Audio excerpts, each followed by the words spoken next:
ధనుర్రాశి. ఓం నమో శ్రీ లక్ష్మీ వెంకటేశ్వరాయ నమ. శ్రీ మహాగణాధిపతయే నమ. ముందుగా సంక్రాంతి శుభాకాంక్షలు, భోగి శుభాకాంక్షలు కూడా తెలియజేస్తూ జనవరి 14 నుంచి జనవరి 20 వరకు గ్రహాల యొక్క పరిస్థితులను అనుసరించి ధనుర్రాశి గురించి మనం ముందుగా తెలుసుకుందాం. ధనుర్రాశి వారికి రాశిలోనే కుజుడు, బుధుడు, వ్యయంలో శుక్రుడు, ద్వితీయంలో రవి, ఈ గ్రహాలన్నీ సామాన్యమైన ఫలితాలు. మనం చంద్రుడు చూస్తే చంద్రుడు వార ప్రారంభం అంటే చంద్రుడు తృతీయ, చతుర్థ, పంచమ స్థానాల్లో సంచారం చేత చంద్రుడి యొక్క బలం వార ప్రారంభంలోనే కాస్త ఉండే అవకాశాలు ఉన్నాయి.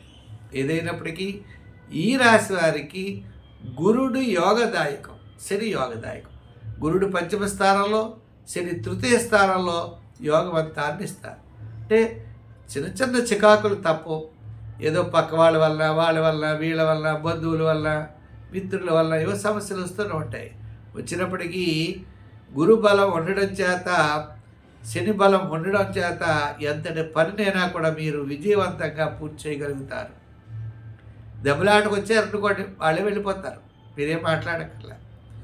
ఇలా ఏదైనా కూడా మీకు సానుకూలంగా మార్చుకునేటువంటి తెలివితేటలవనే ఆ దైవ బలం మిమ్మల్ని రక్షించడం చేత మీరు సర్వత్రా విజయాన్ని సాధించగలుగుతారు. ఇటొచ్చి ఈ వారం మధ్యలో గొడవలకు దూరంగా ఉండండి.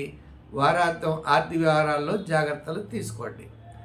కుటుంబ, ఆర్థిక, సంతానపరమైన విషయాలు యోగిస్తాయి. విద్యార్థులకు బాగుంటుంది, మహిళలకు బాగుంటుంది. అలాగే రాజకీయ నాయకులకు కూడా కాస్త అనుకూలంగా ఉన్నది. ఇంకా వృత్తుల వారి విషయానికి వచ్చినట్లయితే కూడా పబ్లిక్ సంబంధమైన వృత్తుల వారికి, సంచార వృత్తులు, చేనేత కార్మికులు, ఇలా చిన్న చిన్న వృత్తులు చేసుకునే వారికి కూడా ఈ వారం విశేషంగా యోగించే అవకాశాలు ఉన్నాయి. వార ప్రారంభం చాలా ప్రోత్సాహకరంగా ఉన్నది. అయితే మరి ఈ రాశి వారు ఇంకా బాగుండాలంటే ఏం చేయాలి? మిగిలిన గ్రహాలన్నీ ఇలా ఉన్నాయి కదా అంటే, మీరు మంగళవారం చేయండి. ఎంచేతంటే రాశిలోనే కుజుడు ఉన్నాడు.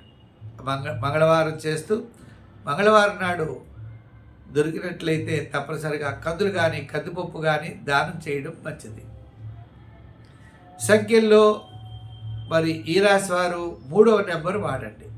రంగుల్లో గోల్డ్ కలర్ ఆ రూబీ కలర్ వాడండి. ఆరాధించవలసిన దైవం సుబ్రహ్మణ్య స్వామి. ఆయన ఆరాధిస్తే చాలా అనుకూలత ఉంటుంది. ఇంకొక పాయింట్ కూడా ఉందండి, అమ్మవారి యొక్క ఆరాధన కూడా విశేషమైన ఫలితాన్ని మీకు ఇస్తుంది. అంచేత అమ్మవారిని ఆరాధిస్తూ సుబ్రహ్మణ్య స్వామిని అభిషేకం చేసినట్లయితే మరిన్ని మంచి ఫలితాలు పొందగలుగుతారు. స్వస్తి. మరి ఈ కార్యక్రమాన్ని 10 మందికి అందించడం కోసం ప్రతి ఒక్కరు కూడా షేర్ చేస్తారని ఆశిస్తాను.